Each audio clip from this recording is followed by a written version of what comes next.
पे सितारे लपेटे हुए, जरा पास आओ तो चैन आ जाए, जरा मैं हूँ प्यार तेरा, अल्लाह अल्लाह इनकार, आजा आजा गाहों निगाहों जादू चलान, मेरी जान लिखा है तुमने जहां से।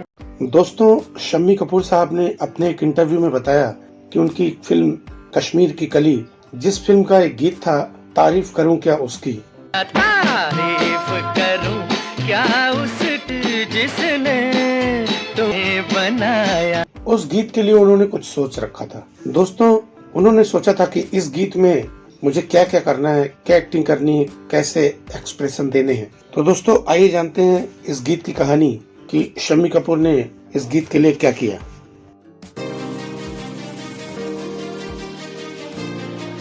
दोस्तों, शम्मी कपूर साहब ने अपने एक इंटरव्यू में बताया कि मैंने इस गीत के लिए सोचा था कि मुझे कैसे एक्टिंग करना है। जब ये गीत लिखा जा रहा था और जब ये गीत कंपोज किया जा रहा था और जब ये गीत रिकॉर्ड किया जा रहा था, उस वक्त मैं मौजूद था। शम्मी कपूर साहब की एक आदत थी कि उनकी फिल्म के जो भी गीत होते थे वो उनके सामने ही रिकॉर्ड होते थे। ज्यादातर रिकॉर्डिंग में वो बैठा करते थे, क्योंकि शम्मी कपूर साहब ने इंडियन क्लासिकल म्यूजिक को भी सीखा हुआ था और वेस्टर्न में भी अच्छी जानकारी रखते थे। इस वजह से वो रिकॉर्डिंग के समय बैठा करते थे।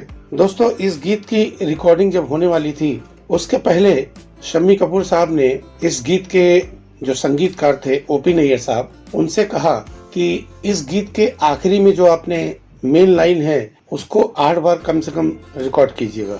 ये बात ओपी नैयर साहब को नहीं जमी। उन्होंने मना कर दिया इस बात के लिए कि नहीं, ऐसा नहीं करेंगे, क्योंकि अगर ऐसा करेंगे तो पब्लिक बोर होके उठ के चली जाएगी थिएटर से। मगर शम्मी कपूर साहब इस बात पर अड़े रहे। उन्होंने फिल्म के डायरेक्टर से भी ये बात कही, डायरेक्टर ने ओपी नैयर साहब से भी कही, मगर फिर भी ओपी नैयर साहब नहीं माने।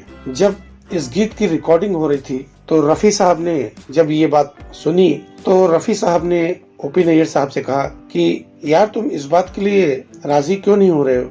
गाना मुझे गाना है, एक्टिंग उस लड़के को करनी है और उसने कुछ सोच रखा है, तो ठीक है, आप जो है इस गीत को रिकॉर्ड कर लीजिए। अगर आपको जमे तो इस गीत को रखिएगा, नहीं तो उतना हिस्सा काट दीजिएगा। तो ये बात ओपी नैयर साहब को थोड़ी जमी। उन्होंने कहा ठीक है, इस गीत को रिकॉर्ड करते हैं और देखते हैं कि क्या होता है बाद में। जब ये गीत बना और पिक्चराइजेशन इस गीत का हुआ और अंत में जब शम्मी कपूर साहब ने एक्सप्रेशन देते देते लास्ट की लाइनों में झील में कूद जाते हैं, लोगों को ये बात काफी अच्छी लगी और शम्मी कपूर साहब ने इस गीत के लिए जो भी जैसा भी सोच रखा था, उन्होंने हर लाइन में अलग एक्सप्रेशन दिए इस गीत के लिए और ये गीत काफी हिट भी हुआ था, आप सभी जानते हैं।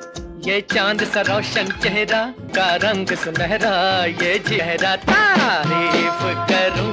बाद में जब ये गीत रिलीज हुआ और लोगों ने काफी पसंद किया तो ओपी नैयर साहब ने शम्मी कपूर साहब को गले लगा लिया और कहा कि सॉरी यार। तो दोस्तों, शम्मी कपूर के अनुसार मैं आपको ये बातें बता रहा हूँ, उन्होंने अपने एक इंटरव्यू में बताई थी। दोस्तों, आज के वीडियो